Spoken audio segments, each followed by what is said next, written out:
I've done every available raid. I've done the available raids. Yes.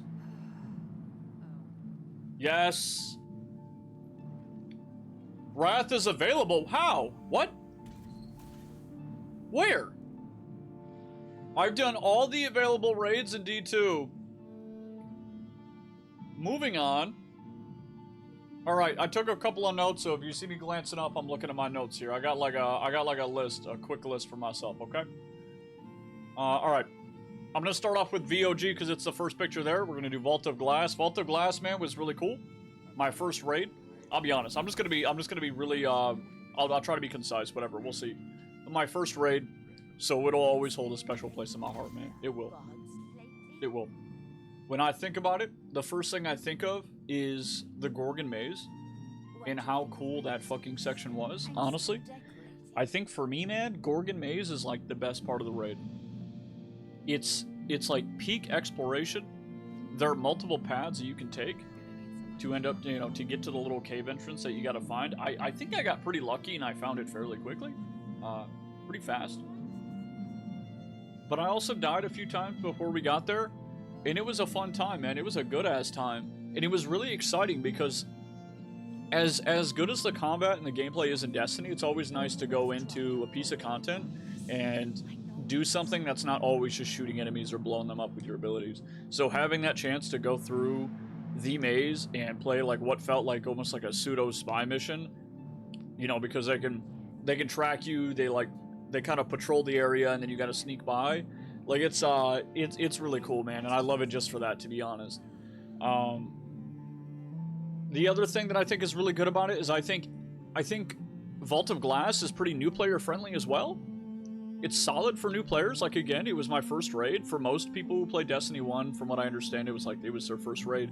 But for me, just a couple of months ago, it was mine as well. And it was also the reprised version, of course, right? Because that's what we have available. And it was good. Yeah, I had a fun time, so I'd say definitely new player friendly. The only thing that I would say isn't particularly new player friendly is probably just like the callouts on like Atheon or whatever, where you have to like whenever you got to call like the position of the floating nodes. I think that part is a little tedious. It really depends on somebody's their callouts, because you could say like front left or back right. Some people just say 1, 2, 3. And then whenever they stack, it's weird. So I don't know. I think that part is probably the most tedious for me. But overall, pretty good. Another bonus it gets is because the first raid, it was the first raid I did. My first clear, I got my first raid exotic, and that was Vex Mytho class, and that was fucking exciting, man. That was really damn exciting. So like that to me is always gonna hold a special place in my heart, man. Like I don't know. I think about that, and I think about Gorgon Maze, and I think about Vex Mytho class, even though I barely use it. Yeah, I mean that's it. So like I don't know where to put it. If I think about it, it'll probably move around a little bit. I'll probably like shift their positions and everything. But right out of the gate, I want to drop Vogue and B. Yeah, I want to drop Vogue and B, because while the final boss room is pretty damn sick, the jump puzzle that I ended up skipping looked like it had a pretty cool aesthetic, but honestly I just ran through it and skipped it because I didn't like, I don't know, I just saw the ledge and I just jumped it. So yeah, I didn't really appreciate that, I guess, in a way that I could. But then you have like Gorgon Maze in the boss room, and it's cool. But it is old, and it definitely feels old, you know. So I'll keep it at B because I like it, and I think it's good for new players, and it's not bad. It's not bad at all. The next one looks like it's going to be Crota's. That was our, well, that was the next one there. That was a good one. Honestly, Crota is pretty cool. My favorite part about Crota in general is the theme. Honestly, dude, I think the bridge encounter is really fun, but it also gets really old because I almost feel like a lot of Crota is like, I almost feel like I'm waiting around. Do you know what I mean? Like, I feel like I'm waiting around. But it's not terrible. Like, we're waiting around, waiting for shit to spawn. We gotta wait to charge up that buff, right? Especially in, like, the first encounter, like, with the pillars. which, by the way, is also a really enjoyable, for me, it's like one of the best encounters in the game, just because it's fucking funny as hell, with a group, like, where you run through and then the lamp explodes for the first time, and everyone's like, what the fuck just happened? I don't know, it's always funny, or like seeing somebody think they're slick and they think they're really fast, or they're gonna be really efficient, they jump, they use an eager edge, they use the strand grapple, and then they get knocked out by like a swinging fucking axe, dude. I don't know, to me that's funny as hell. But I really think Crota is being carried by the theme, because if you made this Vex theme, it would probably be in D or E tier. So I think it's being carried by the fact that it's all green and that it's Hive. Because Hive is sick. Fox, what's up, man? How you doing? The fact that Crota and Kingstar were originally meant to be a single mega raid saddens me. Yeah, honestly, that would be, that'd be sick, man. But I do like Crota. But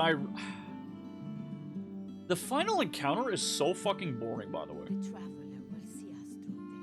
Like, Crota himself is not what I expected, and I was pretty disappointed.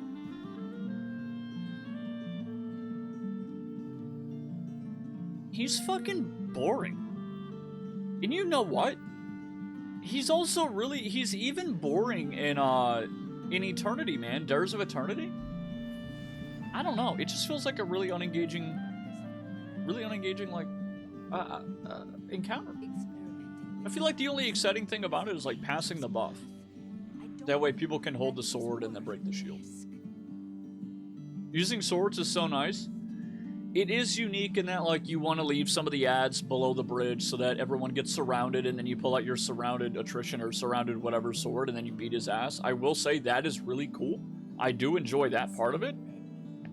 But I don't think that makes Crota himself unique. Although, the eye in the sky is pretty fucking sick. The Oversoul, I do like that a lot, and I wish it was used a little bit more. Crota in its entirety, though, it might go in C tier, man.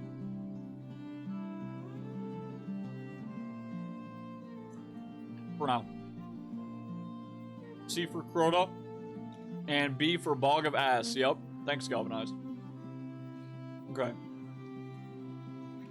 Next one is Kingsfall. It's just wonderful to be back. I missed you all so much. Okay, again, Hive is cool. That's what I wrote in my notes. I wrote Hive equals cool. Other than the witch room. What was it called? What's the name of the witch, by the way? Is it, hold on, is that Crota? Is that Crota where we go into the towers for the witches? That might be Crota. I might be mixing the two up. If that's Crota. No, not Death Singers. Not Death Singers. Was that Crota? The witches where you gotta go in and, like, you gotta count them? Okay, Crota belongs in C because that encounter is ass. That encounter is straight ass. Yeah, Ute. Straight ass. Fucking ass, dude. I hate that encounter. I hate it. I hate it. It's so annoying. It's so fucking annoying. I don't know. Anyway, alright, Kingsfall. I'll go through and I'll adjust it, okay? Kingsfall, I feel the Hive theme is incredible. I feel like you have Crota, which is almost like baby steps, and then you have Kingsfall. And it just takes the scale and it ramps it up to 100. And then you have the jumping puzzle with all the enemy ships, man. Dude, it is so cool, dude. It's so damn cool. Oh my god, like, just thinking about it right now, I have pretty much only fond memories of Kingsfall outside of Golgi. And Golgi, I feel like thematically makes a shit ton of sense. Like, he is so cool. My problem with Golgi is I feel like you may start ramping up in terms of mechanics and theme in the raid, and then all of a sudden Golgi is there, and then the mechanics are all new, and it's fucking random as hell. And Golgi is Dado's favorite encounter, I believe? Yeah, I've been told that. I don't like Golgi. I think Golgi is cool in a vacuum, but I feel like in Kingsfall, he's so strange. You know what I mean? Like, it feels like everything is making sense. And then Golgi. And then it's so out of place. It's so random, man. But Oryx? War Priest? Dude, I love War Priest. I love the Death Singers. Such good encounters that really force team play. I don't know, man. It feels like I'm in the Dreadnought, and it feels like I'm not supposed to be there. I'll probably say this about a couple of things, like about a couple of the raids here, but I really felt like Kingsfall was like, we are intruding and we are really progressing through the Dreadnought. I don't know, like it felt good, man. It felt clean too. The only thing is, like, honestly, my biggest complaint when it comes to Kingsfall is I really feel like, I feel like Oryx doesn't do enough, and I feel like Oryx kind of just stands there and does nothing while we, like, yeah, sure, he hits the plates, and all his, like, his army's coming at us out of, like, from the, you know, the taken army and everything, but I don't feel like he's doing enough. You know? I don't think he's, like, we're in his shit, and occasionally he smacks a plate. Like, it's a cool aesthetic, and he shoots at you sometimes. Yeah, sure, but, like, I'll get to it, but the Witness is, like, a better version of the Oryx fight. Kinda. We are strongest together. Is the year it came out? I don't care. I'm judging it as of 2025. I didn't play back then. I'm not going to be nostalgia baited. Just as it is, I think it's a really cool fight, but I don't think he does enough. He kind of just stands there. But he is fucking cool looking. He's incredible to look at. Again, the aesthetic is really sick. And that's why it's getting A tier. Absolutely getting A tier for sure. Easy A tier. Probably the easiest A tier. Okay. Next one is going to be Last Wish.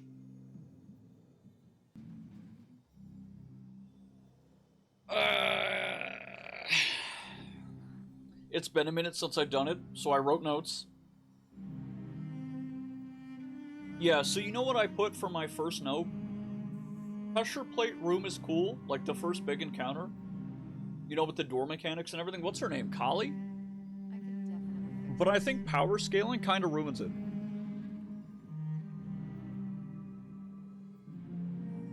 You like it more after a trio? Okay.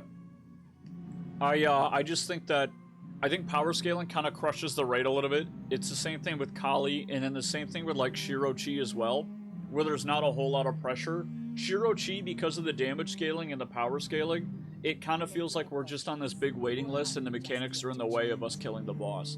That's really what it is. It's not like in the newer raids right now, where you finally get the opportunity to damage the boss and then you have to make the most of it.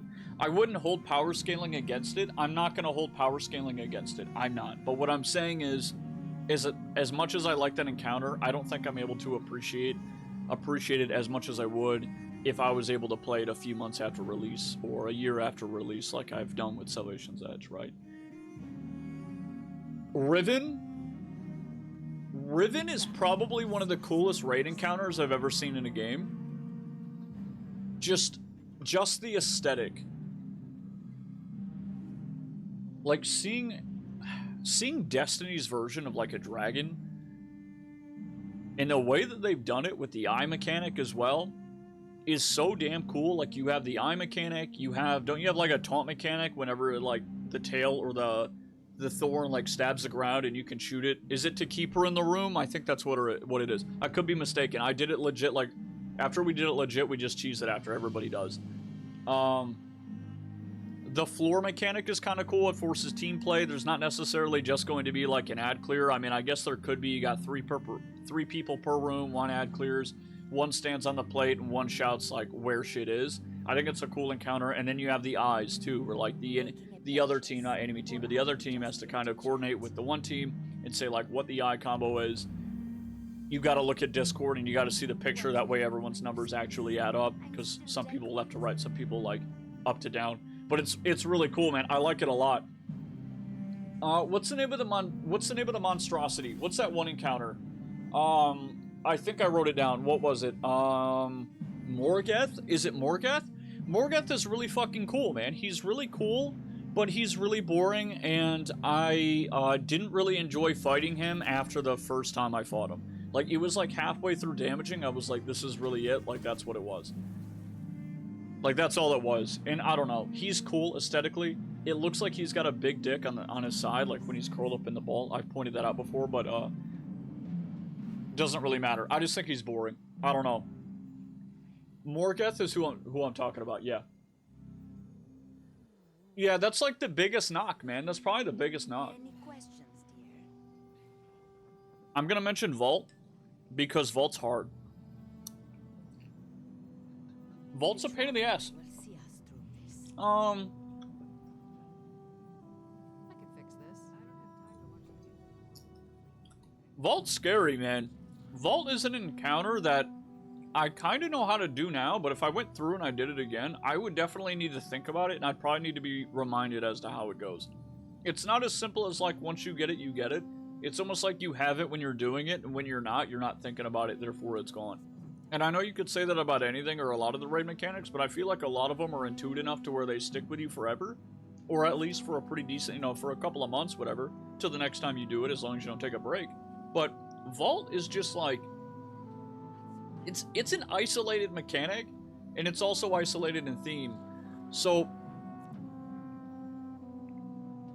I think it's really good. I think it's probably the first time in a raid Or are you just where I felt like we were breaking in. So like in Kingsfall, we were running and gunning in, we were blowing up shit in the Dreadnought, we were killing shit, everything was dying, we were just like powering through it. Whereas Last Wish felt like more of a test, and it felt like we were going, it actually felt like we were sieging a castle in a way, if that makes sense. Like we would work our way up a tier, and then we get to the spot that's the hardest, and it's like the make or break. And then when we finally get that, we finally get to deal with like the big bad, the big boy, you know?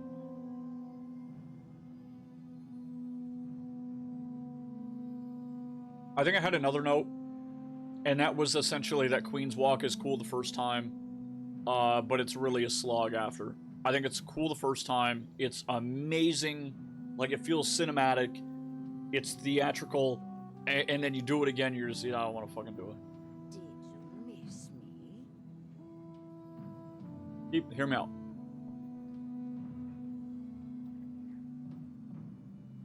Okay. Is this Garden? Is this supposed to be Garden of Salvation?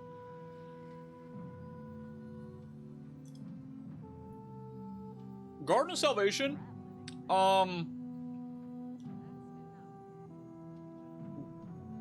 The Gambit raid, Will see us through this. it has an interesting aesthetic.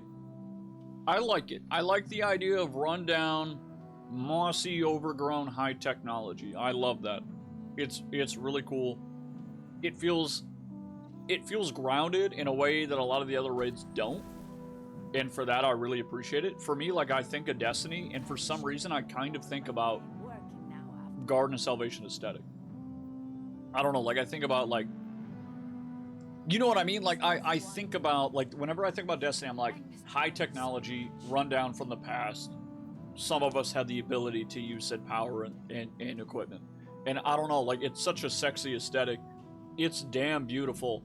But I'll be honest, I just played it a couple months ago, and right before the stream, I looked up a guide on Garden of Salvation because I forgot all of the encounters. And that was the only way I could remember, because I completely forgot. over the dock. I completely forgot about the one where you gotta connect the currents and open the gate. I forgot all about it, even though that's my favorite one. And I forgot about it. So I don't know, man. Like, it's forgettable is the right word. Like, it's definitely forgettable. Damn, yeah, it's beautiful. It's stunning to look at. It's a good ass looking raid. Oh, welcome, man. What's up, dude? Or are you just here to chat? But yeah, man, I don't know. Like, I just don't feel like it slaps. What You do know? think of my new It space? feels kind of I'm still lukewarm. decorating. It doesn't slap hard enough. But it's not trash, man. It's not trash at all. Like, I would put it like right here. I would put it like right there for now. Behind Crota. Because Crota has the Hive, and the Hive get me hard, man.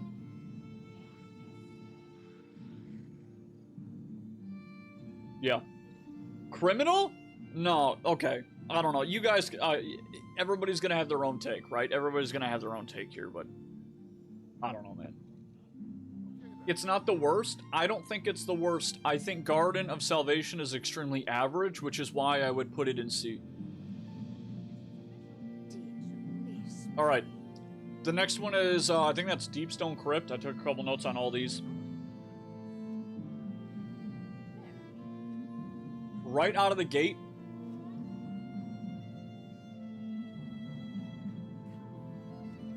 Atrax pissed me off, but I'll be honest. Atrax pissed me off because I was pissed off.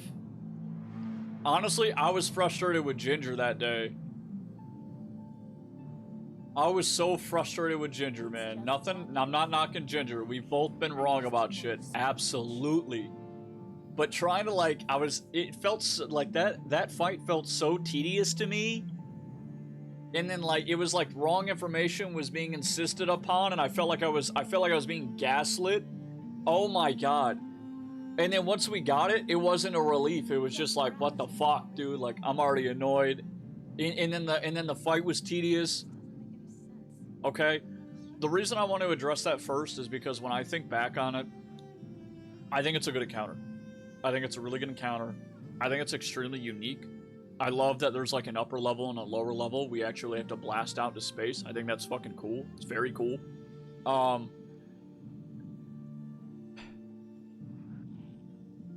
It's also a boss that lets you kind of go all out with damage too. The thing is, it's one of the few bosses where, like, instead of you searching and looking for an opportunity to deal damage, it's almost like it's a very, like, you're allowed to go all out all the time. You see that thing glowing? Pop its ass. Blow it the fuck up.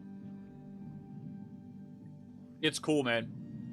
The other one that's cool, like, the other cool part about it is the fact that, like, while we're doing the, I think it's the boss, is the boss right after its third encounter is what I think it is, where we're fighting the boss in that room, the same room from Seraph's Shield, and we are hurtling towards Earth, or wherever the fuck we're going, and you can see the fire up on the, like, right over the fucking windshield, right over the glass, dude. It's so cool. It's such a nice aesthetic, dude. Oh my god. Now, what I will say is I wasn't able to appreciate this raid as much as I would have liked to in the order in which I did it, because I had done Seraph's Shield and Vesper's Host before this, and a lot of the mechanics were kind of spoiled for me. So it wasn't like this is like a more or less like a discovery phase. It was almost like, how do I remember how to do this mechanic, essentially, is what it was. And honestly, I was coming off tilt after Atrax. So I just wasn't, like, I don't know, I just wasn't really feeling it after that, and I just kind of forced it. After that raid, I kind of just remember to take a step back, and, like, if I'm not enjoying it, I'm just going to go take a break, and we'll pick it up later. And that's what I did with Salvation's Edge, and honestly, I'm happy for it. It ended up being a 3-day raid, but I enjoyed it much more.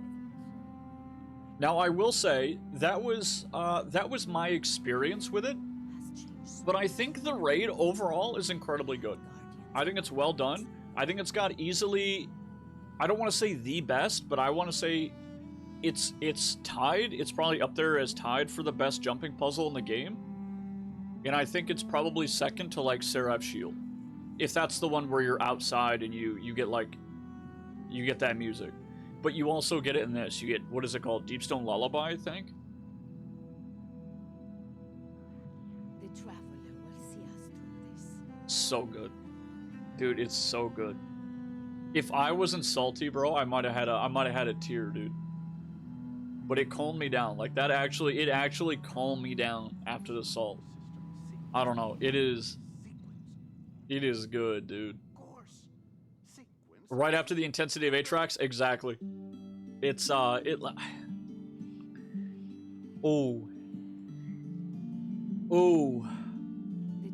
Oh, wait, one more thing. Taniks? Taniks? Is it Taniks?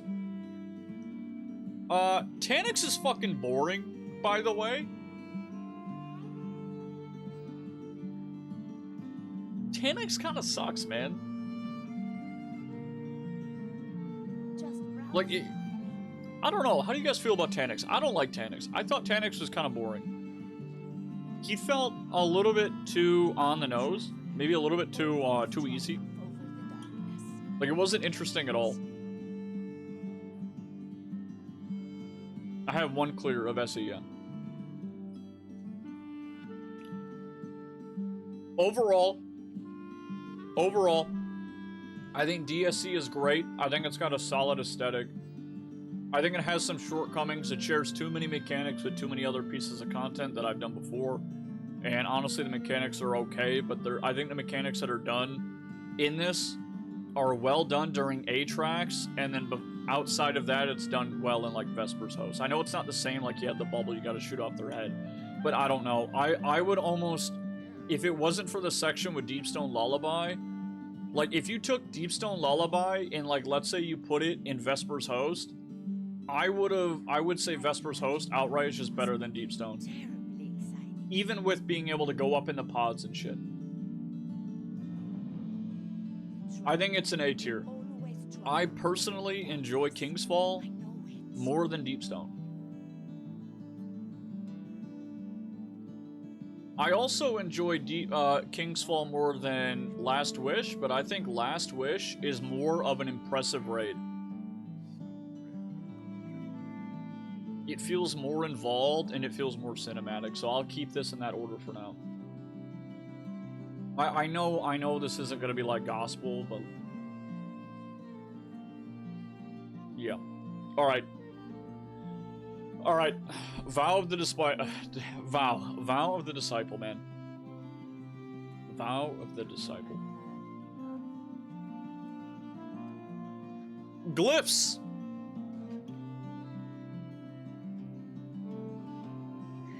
You guys know how I feel about the glyphs, man. You know how I feel about the glyphs, and you know how Ginger feels about the Chinese takeout box. This raid is good. This raid is so damn good. And I think it's when raids in Destiny, for me personally, start to feel clean. They start to feel, I don't want to say finished, but it feels tight, if that makes sense. Like, it feels like they made sure that every time they placed a structure, I don't know how to put it, man. I don't know. It just feels clean. I actually wrote a couple things here. I wrote glyphs are funny, and then I wrote the entrance sucks cock, because you take shards, you shove them into a boat, you ride the boat, you pick up more shards, you shove it in the boat, you ride the boat, get off the boat. The thing is, I could do that for 15 minutes and you might enjoy it more than the intro. Because the intro fucking sucks, man. The intro sucks ass. It actually should have just been cut. I don't know why it's still there. I don't know what it does. I don't know what purpose it serves. But it sucks dick, okay? I was so excited for the raid that day, but that intro was dragged out for so long, I doubted it. I started to doubt the quality of the raid because of the intro. But you know what? Secret chest. Dude, they could put the secret chest somewhere else. Put it in the pillar encounter. Which, by the way, the pillar encounter with the 3 pillars and then you gotta go into the rooms is fucking cool, dude. It's so cool. It's so unique, man. Like, we went into that room and I had no idea what to do. I felt like all the other mechanics I had learned in other raids had literally nothing to do with this, and that's the case for a lot of content in the game. It's oftentimes very unique, but I felt like Vow of the Disciple was very unique in its own way. In a way that, again, it felt like there had been a vision for a long time, and they finally were able to execute upon this vision in Vow of the Disciple. So I do like that first encounter. But dude, what's it called? I almost call it Lucky. What's up, man? Beekeeper, Caretaker. Dude, Caretaker is so cool, man. I don't know, like when I was just shooting him, and it was kind of easy to figure out, like shoot his back to taunt. It's kind of like Golgi, to be honest, but it's better Golgi. because you have the whole bait mechanic, and it's not just damage. It's you have a bait mechanic to bide time for the other part of your team that's doing a whole, like, run and collection and dump, like, the whole deposit system, where they run around, they gotta pick up their shit in the sectioned off rooms, and they gotta come out and deposit it into the tower by shooting the symbols on the pillar. Like, it's, in this whole time you're fighting with Beekeeper, sure, I guess on their 10th run it could be kind of boring, but I just feel like I can imagine what they were going for if Caretaker had been a higher power level than what is currently available. Because I think scaling does kind of kill it. It hurts it a little bit, it doesn't kill it. But I can only imagine on, like, day one, dude, on contest, you're doing Caretaker, it's hard as fuck, he deals a lot of damage, and your team has to A, stay alive, and B, hold his fucking threat. You gotta sit there and hold his taunt, man. Taunt this fucker. Hold aggro while your team is off doing their own shit. I don't know, man. Like, I just thought it was so cool. And then you beat level 1, and then the stairs open up. Defend the pillar too. You gotta defend the pillar? Does he hit pillar? Oh my, he might. I don't know, but dude, it's, I think that, wait, do we wipe if he hits pillar? Shit, I don't know, man, but it was good. I liked it a lot. I just felt like thematically, it felt fucking cool, dude. Like, we were doing something. He's like this big, dumb monstrosity. And we're like holding his aggro while you guys figure something out. It almost feels like defusing a bomb. And then there's a second bomb that you're trying to keep away. The yellow bars damage pillar.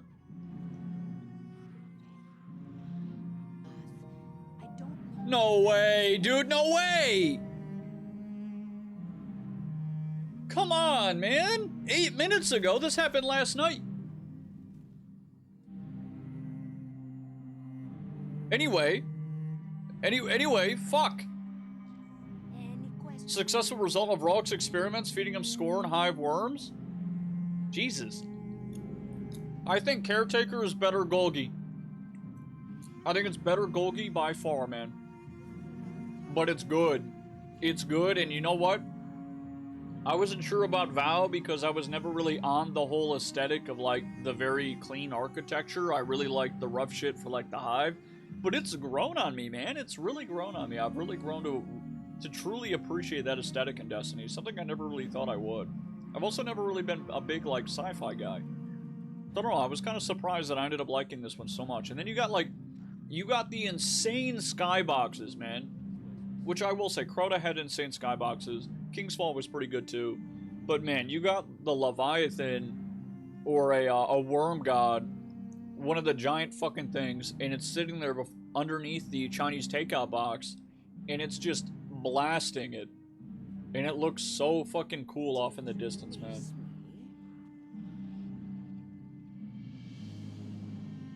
And then you get to Rolk.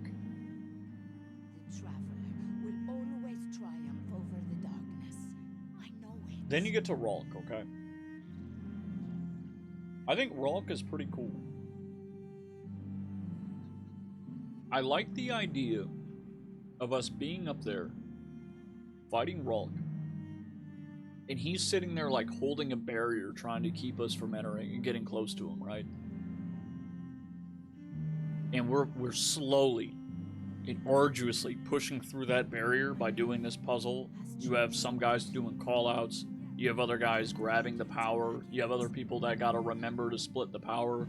Sometimes you got people trying to perma-split the power without actually doing the puzzle. But then when it all fits together and it starts going, it's smooth. Buff, call out, deposit, whatever. You know, dunk it, and you come out of the bubble. And then you do it all over again, and then you push him back up to his pedestal, his arena. You go up those stairs to beat his ass, and he doesn't take you seriously at all. Like, he's running around, like, backhanding and slapping you with his foot. And it feels so dirty, man. It feels so disrespectful. I felt like for as far as, like, a lot of bosses go in this game, I really feel like Rolk had some of the most character I had seen in combat. Like, Oryx is brilliant. Oryx is really cool as a character, but he doesn't do enough to emphasize his character. in my opinion. But I feel like Rolk does it brilliantly, man. And then you get to the last stand, and all of a sudden he's like, "Fuck, dude, I'm getting my ass beat. I'm getting destroyed." And then you see him get serious, man. Like he unleashes that whatever that like comic, not even that. Like he's at 2,000 fucking power or whatever, and then he just kind of goes crazy. And obviously with the current power scaling, yeah, we just nuke him. It's no big deal. Like we're hoping for that animation to finish, and we can move on, and hopefully we get the exotic. But I can only imagine, dude, on contest. Same thing with like Last Wish, right? But like I could feel how it was supposed to go. And same thing with Caretaker. I feel like Vow was really designed with difficulty in mind, but it wasn't crutching on the difficulty. But I really feel like difficulty would enhance the experience with this one, man. It really would. Just like Last Wish. It's good, man. I think Vow is an easy S.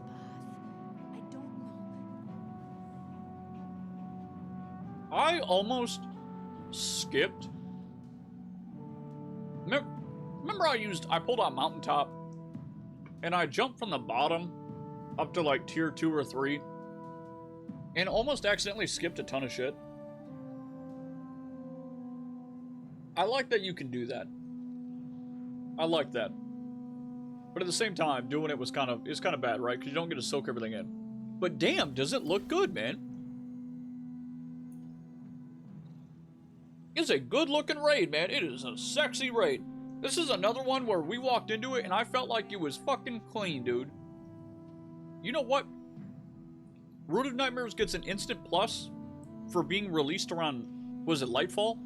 And not putting Nimbus in there, okay? An extra bonus. Honestly, I'm gonna be honest. I think Root of Nightmares is extremely fun.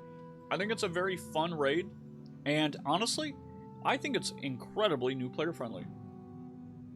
Very new player friendly, man.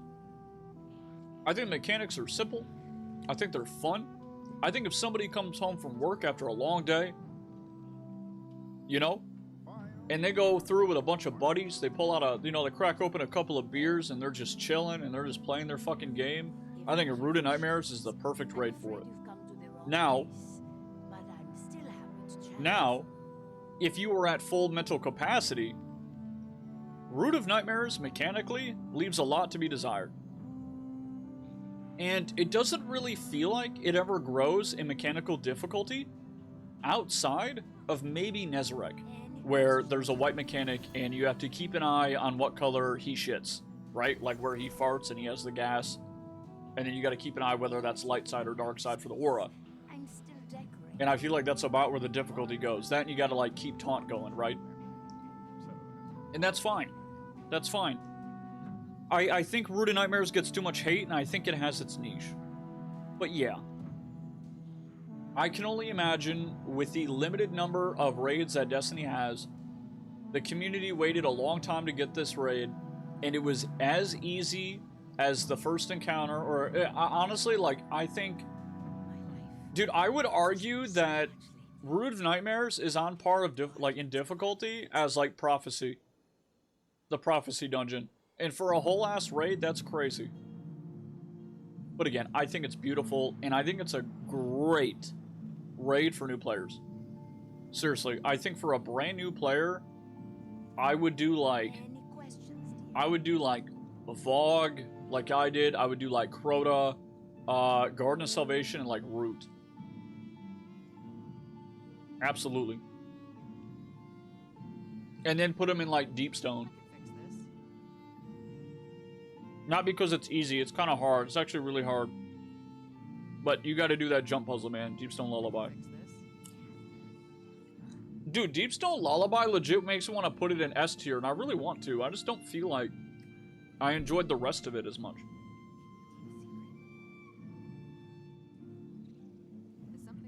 Pantheon Nezarec? I saw the clips, like people like getting him, like baiting him into kicking off the ledge. Alright. Guys, so with Root in mind,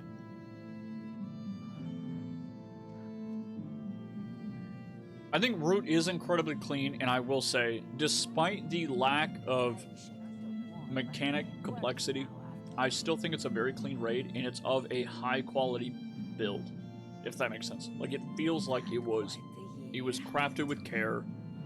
Maybe not with the smartest of minds, but with care. And for that, it feels very clean. It feels very complete. But it should have been a dungeon. Honestly, this is a dungeon, man. It's a dungeon. I would like to say it goes like here as far as how clean it feels. But honestly, I'm doing myself a disservice, and I'd be lying, because this is a raid tier list, not an all content in Destiny for new players tier list. I'm going to put it here, because as far as raid goes, it's not really a raid. I don't know. It's not really a raid, man. Alright. Recording data sees recording data that can only be opened by those who allow it. And that's Looks like there was a rat. I'm going to be honest, I had no idea what the tier list was going to look like. This is not what I imagined. You know what I imagined? I imagined Kingsfall at the top and everything else below it. But I put more thought into it today before stream.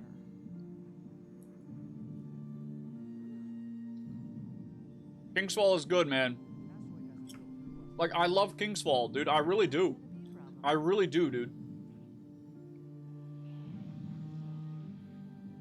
I feel better like this. I feel better like this.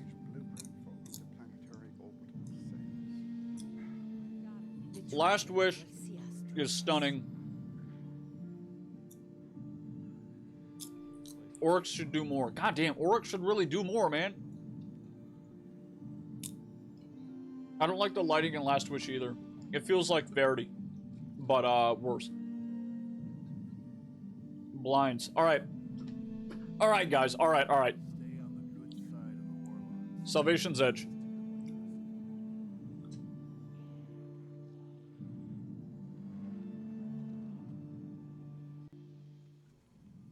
I want to get the negative stuff out of the way first. Those algorithmic decryption keys were supposed to be heat resistant.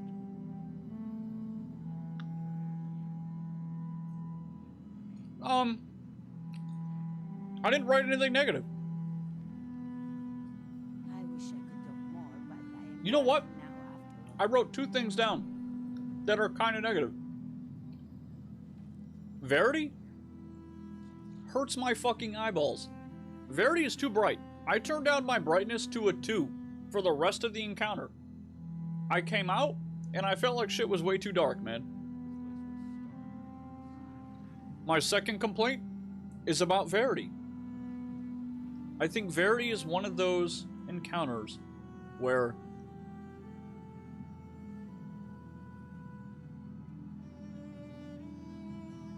I feel like it's one of those encounters where here for shaders. it I'm afraid focused to come to their own so but I'm heavily sad to on confusing the player and focused so heavily on complexity that when you boil it down, you can boil it down so finely that you can engage with the mechanics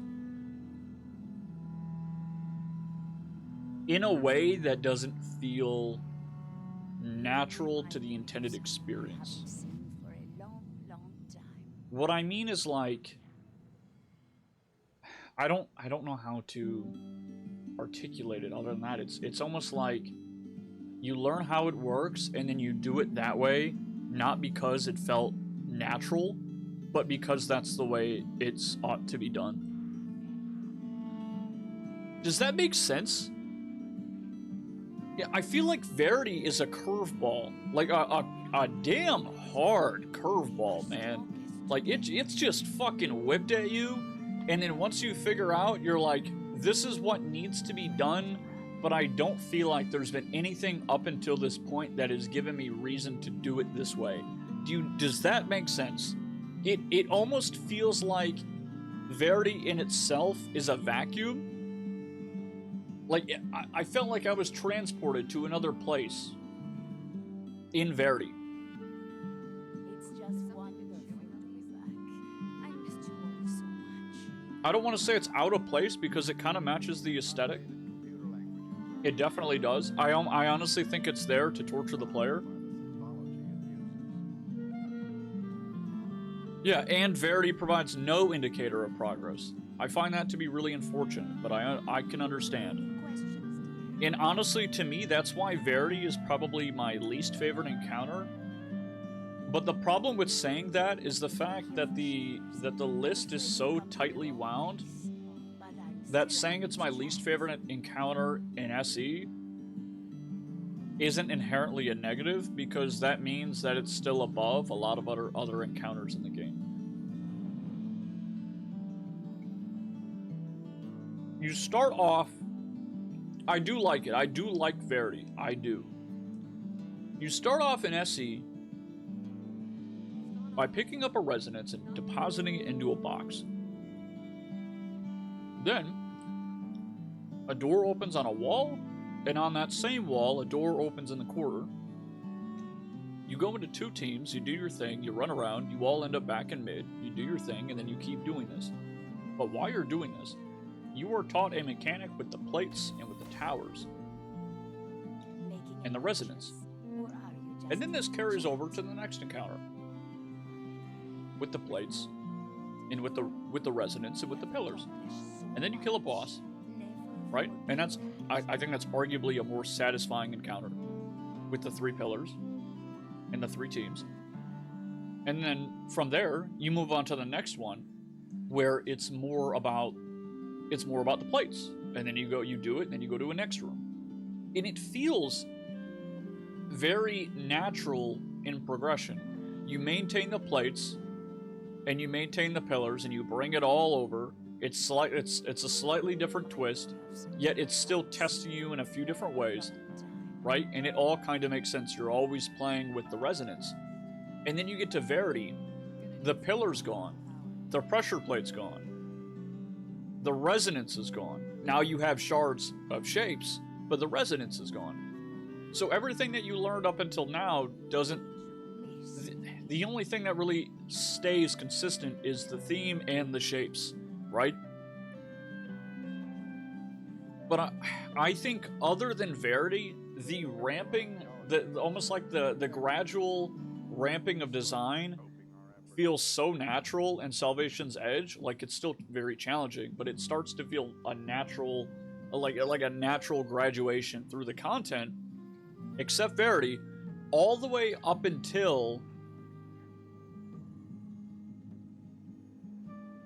Dude, all the way up until, like, the Witness.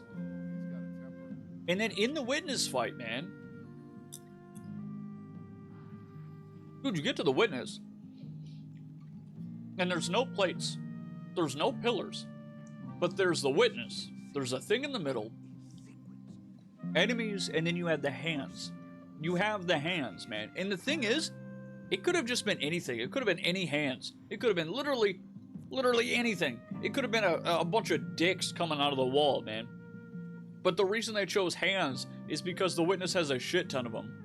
And you have to interact with those hands with the Witness itself in order to progress the encounter. And I feel like that's why I think the Witness is really like a better version of the fight with Oryx, because with Oryx, like, he's interacting more with the terrain than he is the player, and the player is interacting more with the terrain than he is Oryx outside of damage phase, and outside of, like, hitting the bubbles, the little bombs in the last encounter in Kingsfall. But again, in the, you know, whenever you're fighting the Witness, like, you got to get your resonance. Okay, how'd you learn about resonance? Oh, you were doing this in previous encounters. Okay, well, what about like trying to figure out, like, what the hands mean, or like which one you got to shoot? Oh, it's all about the shapes. Just match the fucking shapes. Not a big deal. And I feel like there's so much team play going on. And what's funny is, like, I feel like it's ramping in difficulty, but then still the Witness, while still being incredibly difficult, less so than Verity, also has enough room and flexibility for there to be like up to 4 ad clear rolls, dude. You could have 4 people just ad clearing, and 2 people can do the rest of the mechanics just fine, because you have the cleanse with the glyph. You know, you break a glyph, you get a pillar of cleansing, whatever it is. But I don't know, man. Like, Witness just ties together so cleanly and so concisely. It's just so natural, dude. I don't know. Like, beating the Witness actually felt unlike any of the raids. It actually felt like I beat the raid. Like, it wasn't just I killed the guy, but it felt like a natural conclusion to that piece of content. It really did. Like, Atheon or Crota or you know what, I will say Last Wish also did this very well because it has Queen's Walk, which again is incredibly tedious after a couple of times, but still feels natural. But with the Witness, man, you just like, you do the mechanics, you get it all right, you beat the brain game, you get the puzzle, you figure that out, and then you keep doing the mechanics. And once it all comes together, you jump onto the damage plate. And once you jump onto the damage plate, man, it's not like you're just sitting there dealing damage the whole fucking time. You're actually dealing damage, and then you're still engaging with the mechanics that led up to you even being able to earn the damage phase. Which, I don't know. I just, like, what other encounter has done that? Where, like, you're sitting there and you gotta dodge all the attacks. Okay, well, the wall attack's coming out. I better avoid the long line of damage. Okay, the triangle's coming out. Don't stand in the triangle. Like, it's all happening.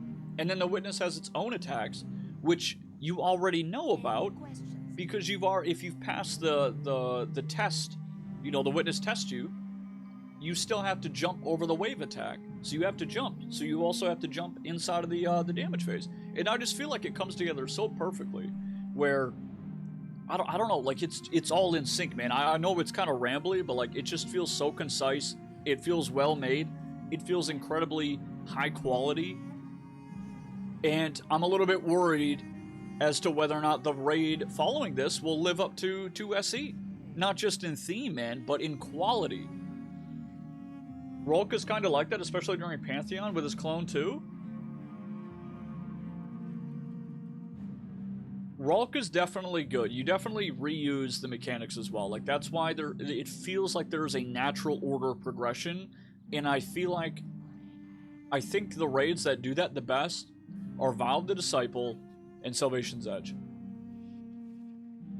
I wish the ones that did this the best were Hive themed, because the Hive for me are incredible. Fuck the Dread, man. The Dreads suck. They're really annoying to fight. But I wish it had like the Taken and the Hive. But this is what we got. I don't know, man. I'll say it. I said it the day of, and it's been a few days. I've slept multiple nights since then, but I stand by it. Salvation's Edge is easily the best raiding experience I have ever had. I want to have...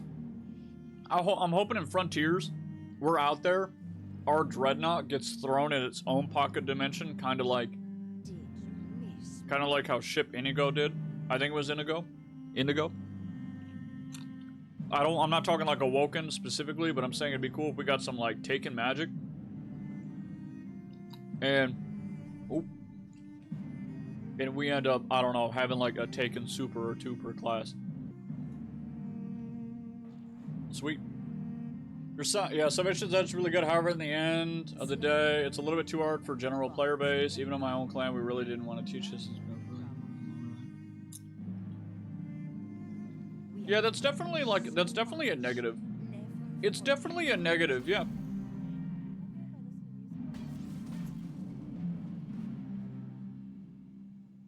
I'm trying to judge this like just like I said about Root of Nightmares, like I'm trying to judge this not strictly based on difficulty, but the kind of like the sentiment. Like, what is the point? What was the goal? What was the intended experience? And I just feel like Vow the Disciple and Salvation's Edge grant the player access to the dev's intended experience in the best way possible.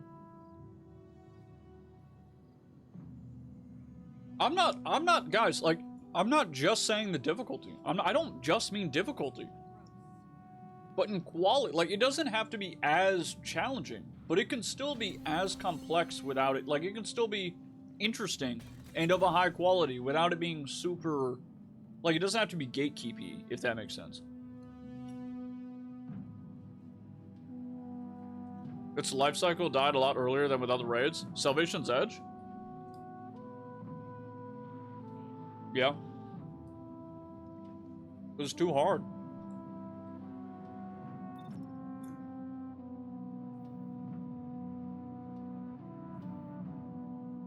I don't know, I hear a lot of negative shit. I hear a lot of negative shit about Destiny all the time, less so now. Because we usually just berate people if they do it. And not really berate, but like, normally people don't really have a good argument outside of like sunsetting and some other shit, right? And I get it. But I think this shows that while it's not always true, it seems as though Bungie they are getting better. Over the years, they have gradually improved their design philosophy. I think it's fine honestly, I don't mind a raid being particularly challenging because I honestly don't believe that every player should be able to do all content. I like that there is content that some people can do, and there is some content that people can't do. But honestly, I would rather everybody be able to do the content, but if you were exceptional, you were additionally rewarded. Triumphs, challenges, whatever it is. But Root of Nightmare is way too damn easy. It's too easy, man. Too easy.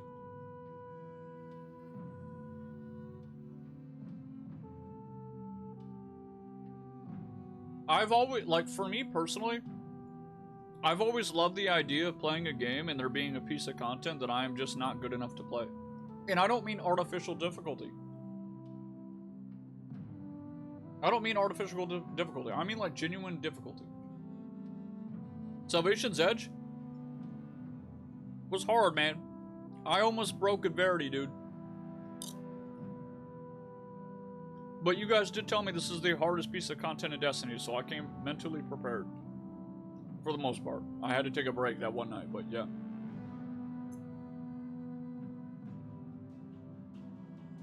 Came prepared.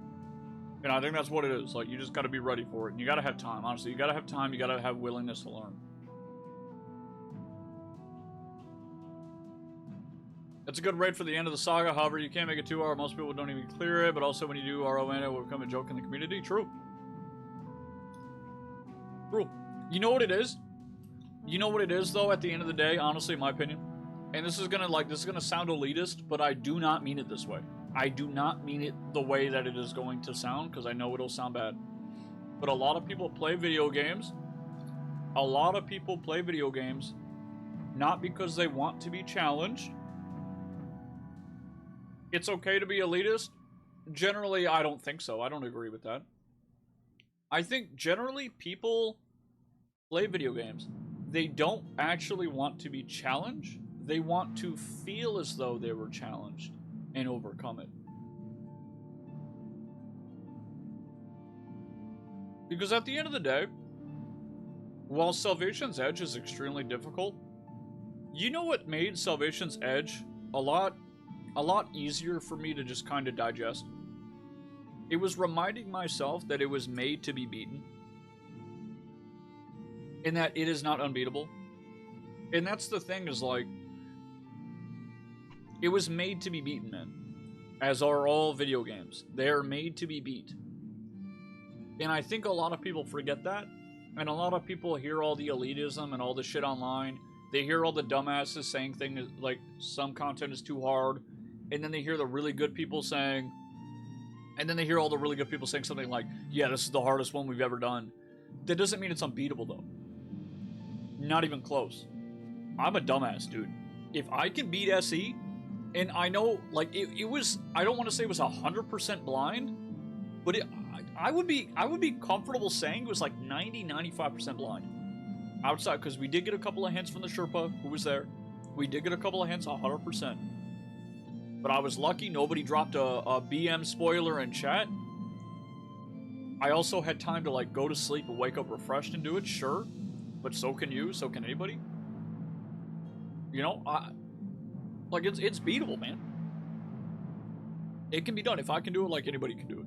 Well, most people can do it, you know? I feel like with Salvation's Edge that people have isn't because difficulty equals challenge, it's because difficulty equals more time spent, Therefore, I've done less technically in a single playthrough because a lot of people may be too fixated on the means or on the end instead of the means.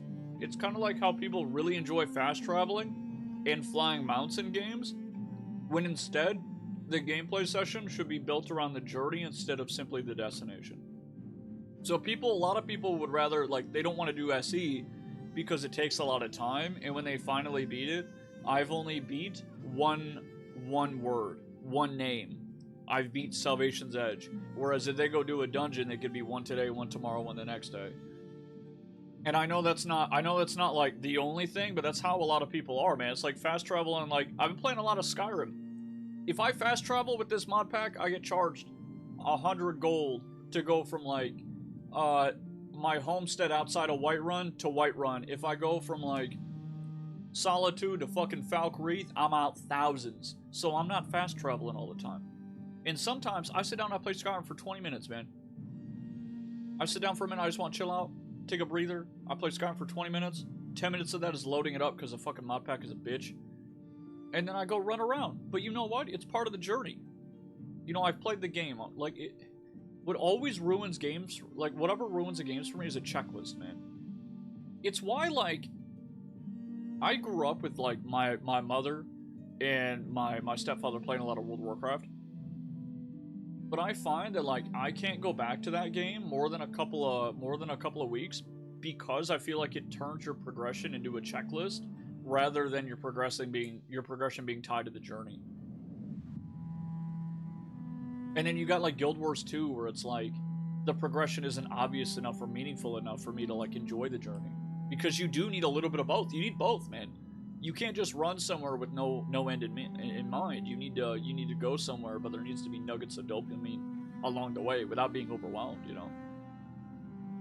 Blizzard, what's up, dude? Or Blizzard, sorry, man. Yeah, I hope you're okay, man. Stop in once in a while, dude. Socialize and shit, you know. Don't gotta be with us, somebody. Yeah, but I don't know. I think there are a lot of factors why people don't like difficult content in their game, and honestly, I think the biggest one is effort and time. You know, and that's fine though. But just because you haven't done something in a game doesn't mean you're lesser than the people who have, right?